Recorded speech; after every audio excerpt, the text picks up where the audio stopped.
Hey everyone, Corey here with you from Dr. Marketing Tips, and I just wanted to share this webinar with you. We get a lot of requests about how to create videos for your website, or not really just for your website, but for any sort of like lobby video, or just videos in general. How do you do that? What are some of the tricks and trends in the industry and things like that? So that's what we're going to go over today. So let's jump right in. So first, let's talk about the importance of video. And this first statistic is mind-blowing to me. By 2017, online video will make up nearly 70% of consumer internet traffic. That is insane. And if you think about it, it comes down very simply to, if you are not doing video right now, then the odds are that your competitors down the street are, and if they aren't, they're going to start. So you better get some videos lined up pretty much if you want to compete with the eyes of the internet. 52% of marketers worldwide say that video provides the highest return on investment. I would agree with that. And this next statistic I think is really interesting. In a recent eye mapping study, videos commanded more attention on search engine results pages, or SERPs, if you've ever heard that term. And basically what that means is, if you go to Google and you were just to if you were to type in a search term, that page that you see, that's your SERP. So if there's videos on that page, what they're saying is that the human eye is drawn toward those a little bit more than it is for the text. So in reference to your office, if you've got, if someone is searching for, let's say, an ophthalmologist in the area, obviously you've got your social links that are going to come up, you've got your review ratings that are going to come up, you've got your Google listings and all of that. But if you have video, those are going to come up as well, and they might get a couple more clicks that way. So it's just another way to get more traffic into your website.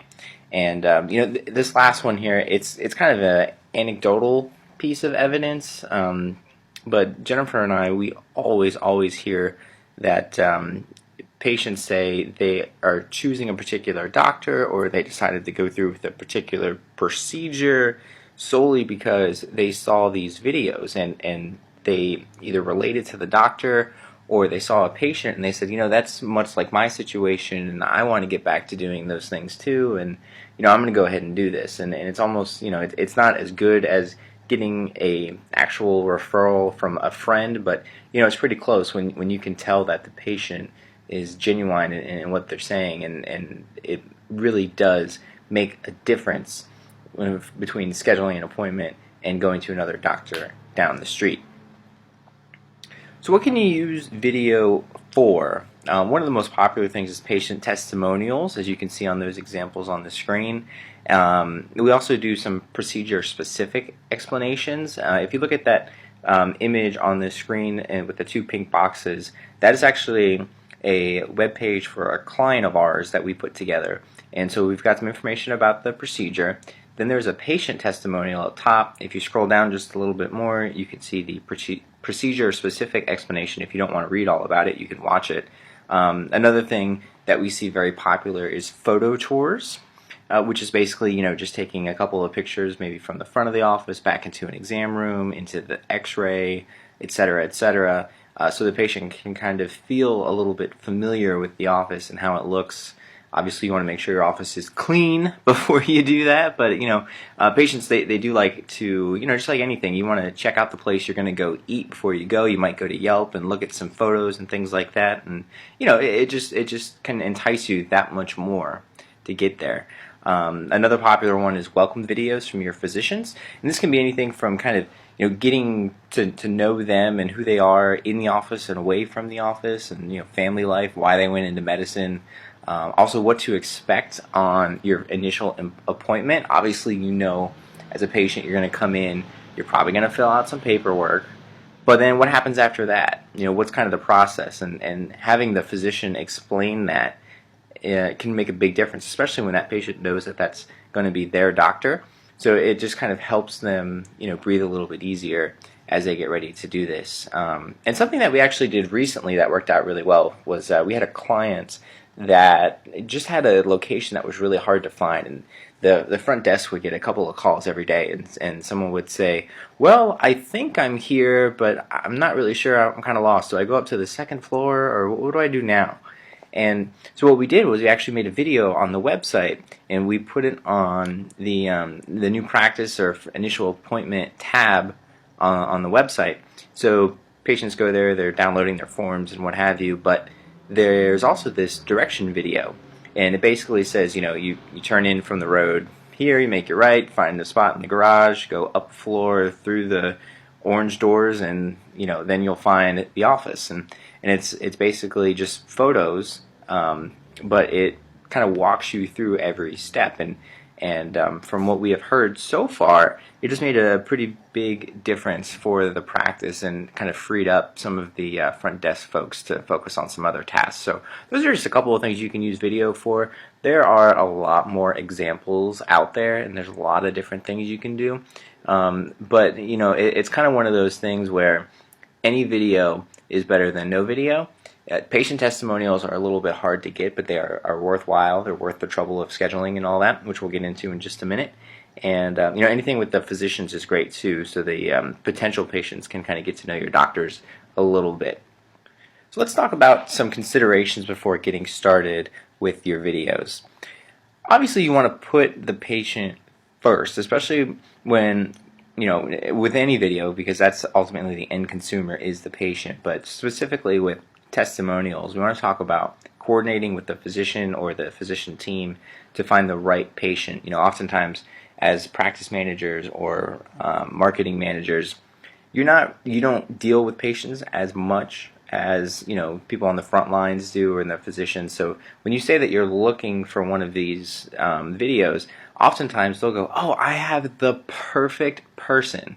Well, we want to make sure that that perfect person is really the quote-unquote, I'm using air quotes here, the right patient. And what I mean by that is you want to make sure that they're the right demographic for the kind of procedure and kind of patient that typically comes in. You might, if you ask a physician about a patient and you say, I need this really cool patient, maybe it's a unique case or something that you want to work on, or boost your numbers on a particular procedure, and they'll go, oh yeah, no, we have somebody like that, and they'll find this like really sort of niche, small sample size person with this crazy case that they helped, and that's really interesting and all, but you want to appeal to the average patient, so just keep that in mind. You also want to make sure that this person is outgoing, not afraid of a camera if possible,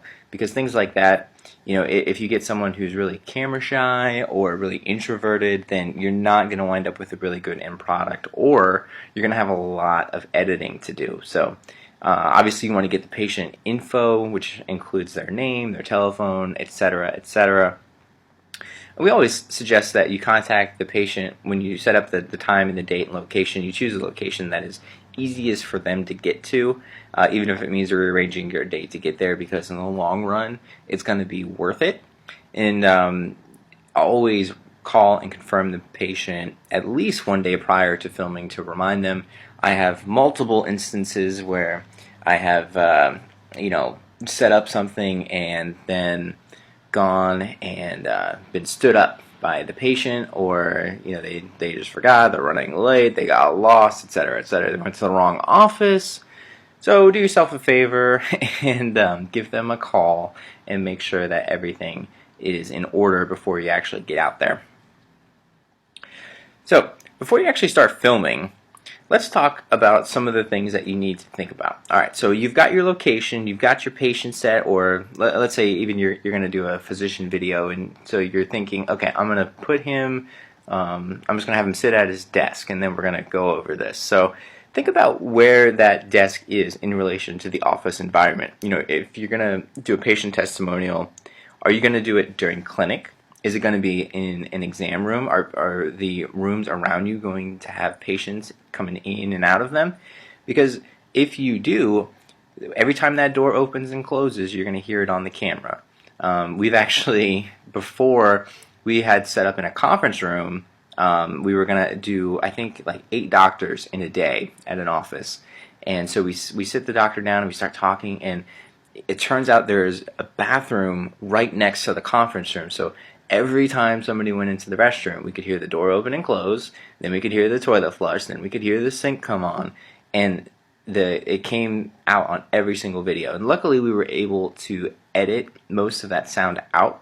But save yourself some headache and choose somewhere that's not right next to a busy area like a restroom or a busy exam room, let's say. Also, for patient clothing, we typically say you want them to dress casual, how they would normally. You don't want like suns out, guns out type tank tops per se, but I think a polo shirt is perfectly fine. They don't have to dress any more formal than that. Also, pay attention to the clutter in the background. Sometimes when you get going on these things and the adrenaline's flowing and you're trying to get people in and out, you sit them down and you don't really look at what's around them. So make sure that if you're borrowing someone's office, let's say, there's not a picture of either their 3-year-old daughter on the wall behind the patient, or that there's not papers everywhere behind them. Also, make sure that the phone is unplugged, so that way if a call comes in, it doesn't ruin the entire scene that you're working on. So you might want to just unplug the phone before you get started. So if possible, let's say if you're doing a patient testimonial, if the physician can be there, it's always recommended that you can schedule that time so that they can attend, because as you can see in that screenshot there with the happy doctor and the happy patient, if you're at home watching that and you can see them interacting, then that's going to make you feel even more confident with that doctor and saying, oh, he's a really nice guy. He just looks like he knows what he's talking about, and he seems warm and friendly, and I get that fuzzy feeling from him, So yeah, if the doctor can be there, it's not necessary, but and they don't need to be around for more than 5 minutes. If they can just pop their head in and you can film them and the patient interacted, it doesn't matter what they say, and I'll tell you why in just a minute. But as long as you get that interaction, that is what's really key. Now, I'll say as well that I employ something, as you can see on the screen there in the quotes, the secret recording. So we have the patient sign a photo and video release, which is the last bullet there. So they know that basically anytime they step in that room, anything that they say, we're going to record, and we can use it for whatever our purposes are. So I will oftentimes, on one of our cameras, there's actually not a red recording light, so I'll just hit the button, and then as I'm setting up and getting them in the right place, I'll say something to the effect of, okay, before we start, why don't you just share your story with me, just so I kind of know and I can frame my questions that way. And oftentimes I'll get a much better version of the testimonial that way before they even know that we started. So they'll tell me the whole story. They're loose, they're natural, they really are themselves at that point. And I think that if you employ that strategy, you'll find that you can oftentimes put together almost the entire testimonial just from what they say from that very beginning session. And then from there, we have some set questions that we ask them, which are actually available on the Dr. Marketing Tips website for you. And we tailor them, depending on how the conversation is going. But, oftentimes you want to make sure that the patient focuses on the biggest benefit, kind of what drew them in, what was the tipping point for them to do something about their ailment, and then their experience with the doctor and with the staff. Because you got to remember, if these patients are agreeing to do a patient testimonial, then they're happy. So they had a wonderful experience. So it makes sense to talk about the staff, and it makes sense to talk about the doctor. It makes sense to talk about how easy it was to schedule an appointment, or how quickly the calls were returned, things like that. Because, as you know from working in the medical industry, oftentimes the quality of care is not what is in question. It's wait time, it's communication with the office, or the doctor feeling cold and what have you. So anytime that you can kind of shed some light on the fact that that didn't happen in this particular case, you really want to do that. And so that's kind of what the secret recording is, and guided questioning is along that same vein. At the end of the day, at the end of the video, you want the patient to say something to the effect of, very glad that I had this procedure. It has changed my life. I'm so much happier now. I wish I didn't wait so long. I would recommend it to anyone. There's variations of that. So just be sure that when you're asking them questions, you're kind of, leading them to the answer that you need. And it's a tricky subject because you don't want to lead them to a particular answer, but odds are they feel like that anyway, and they'll tell you that. But you just want to make sure that you get that answer in the form that you need, so that you can make the best testimonial possible. You're not making the patient say anything they wouldn't say otherwise. You're just trying to help them say it in the right way. So if you're going to do it yourself, you're going to need some equipment, obviously. And so we suggest a MacBook Pro. That's what we use. So that's kind of our computer. As far as storage goes, we suggest an external hard drive or cloud storage, just because these high definition videos can take up so much space. And if you're running on an older Windows machine, you probably don't have much space as it is. So you might want to consider, like I said, the cloud storage or external hard drive for you. And also have a good pair of headphones, because not only when you're recording so you can check sound levels, but also when you're editing, just so you don't bother your cube mates or anyone that might be in an office down the hall, depending on how loud you're listening to the video. So when you actually are editing, there's some free software out there for you. If you're running on a PC, it's called Windows Movie Maker. And if you're on an Apple product like the MacBook Pro, there's iMovie.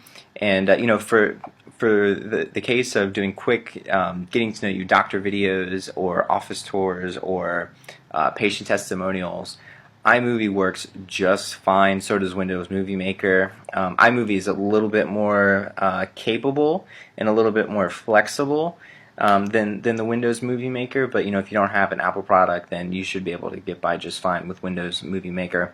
And there are some paid software options, but these they get very complex and oftentimes are a little bit more than you'll actually need. And those things are Final Cut, Adobe Premiere, and Sony Movie Studio, and there's a couple of other ones out there that are cheaper.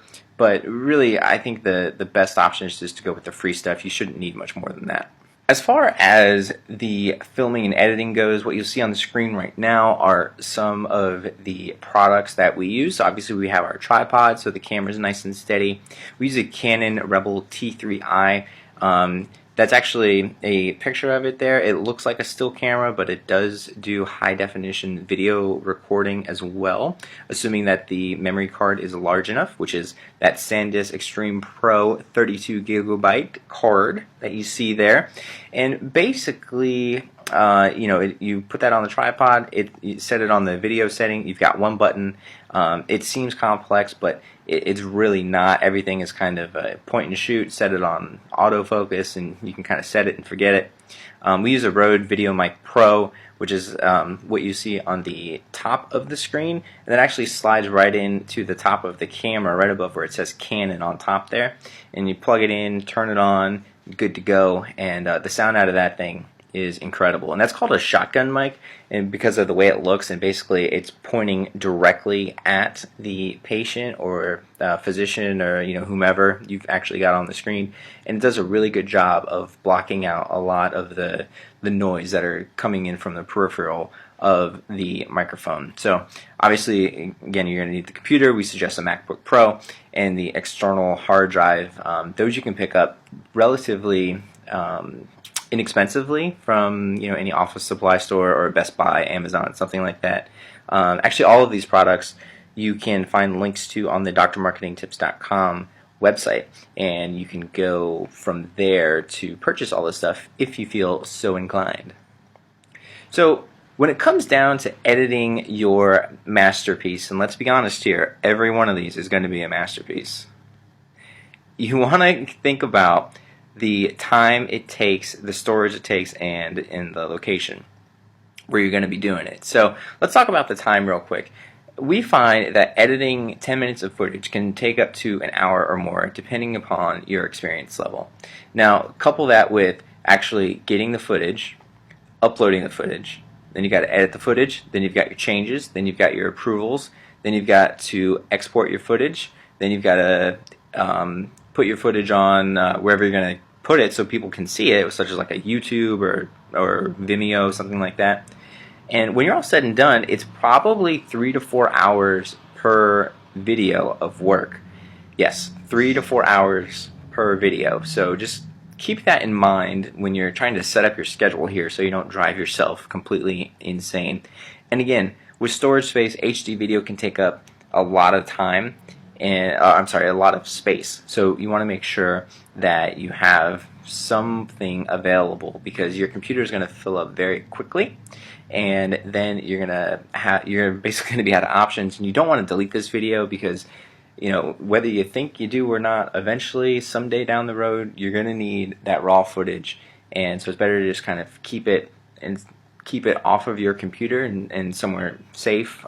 We actually use a combination of an external hard drive and cloud storage just so we can be 100% sure that we've still got everything.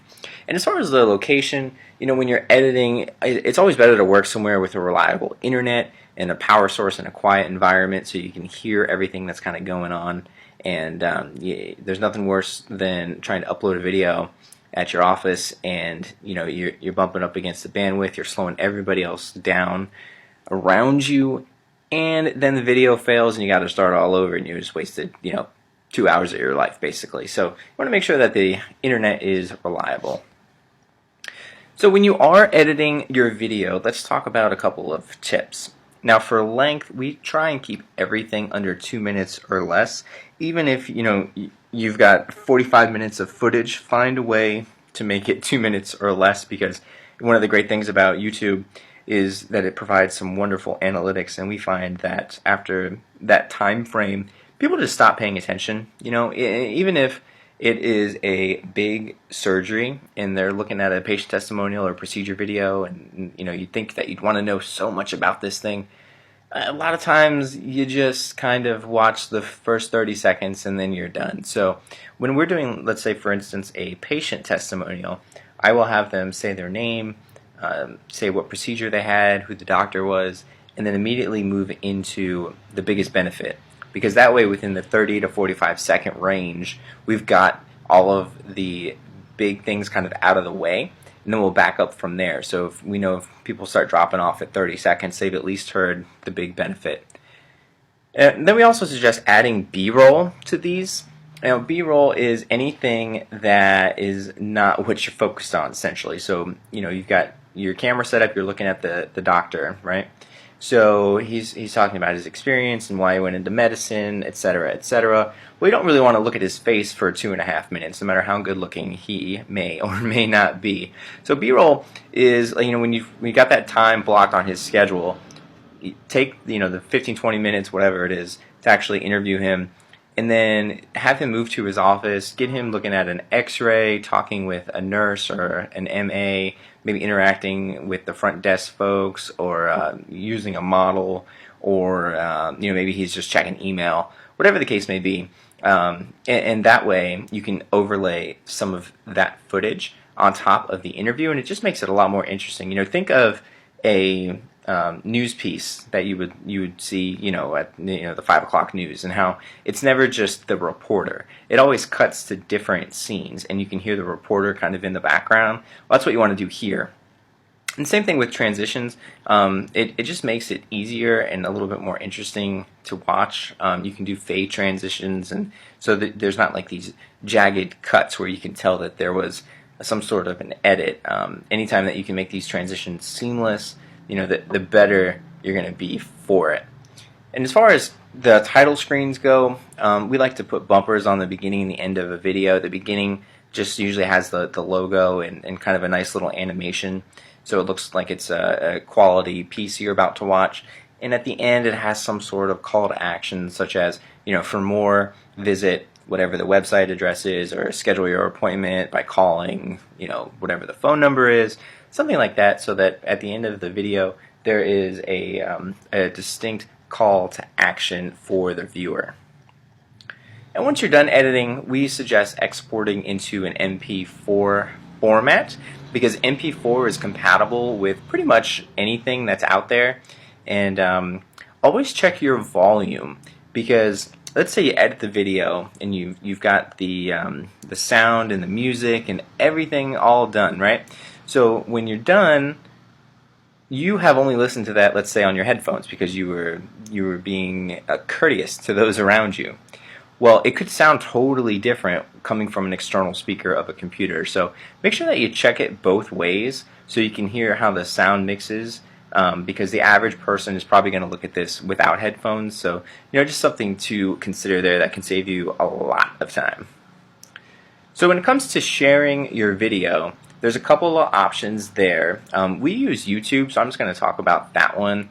YouTube is the most popular, and there are also music restrictions and licenses on YouTube. If you're publishing to YouTube, you can actually use music from their from their music library to get that done, and you don't have to pay anything. It's completely free. You can download it and put it right in your video, and you know it works, and you know that there's not going to be any issues.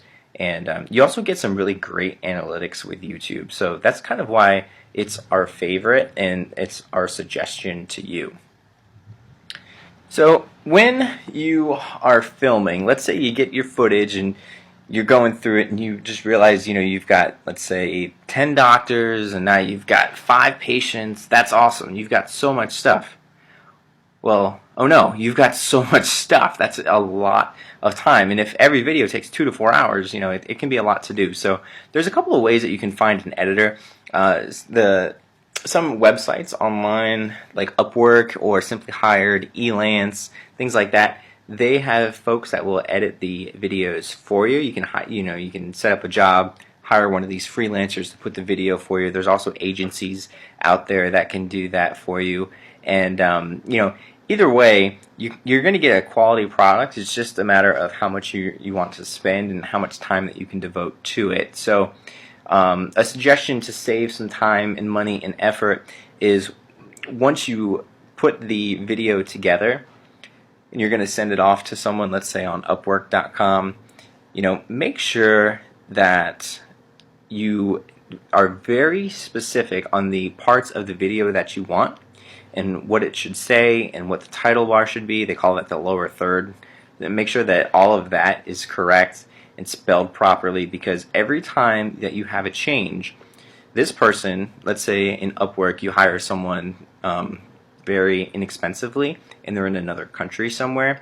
Well, not only is there a time difference, but also for them to show you the video, they have to make all the edits, then they have to render the video, upload it to a website like a YouTube or a Dropbox. You have to view it, make your changes. They'll have to then change the video and then render it and then upload it again. And you get charged for all of that time. So just something to consider. Make sure that all your changes can be done at once if possible. And that's it. So when you're done, you'll have awesome patient testimonial videos and doctor videos and office videos and direction videos, right? You're going to have all that stuff when you're done with this webinar. Well, that's the hope anyway. So thank you. If you have any questions, as always, please let us know on drmarketingtips.com. You can reach us at Dr. Marketing Tips on Twitter, or you can email me directly, Corey at drmarketingtips.com, and I will be glad to help you on your future video endeavors. So I want to say thanks for hanging out. Hopefully you learned a little something. You're not totally overwhelmed with the videos, and we'll talk to you again next time.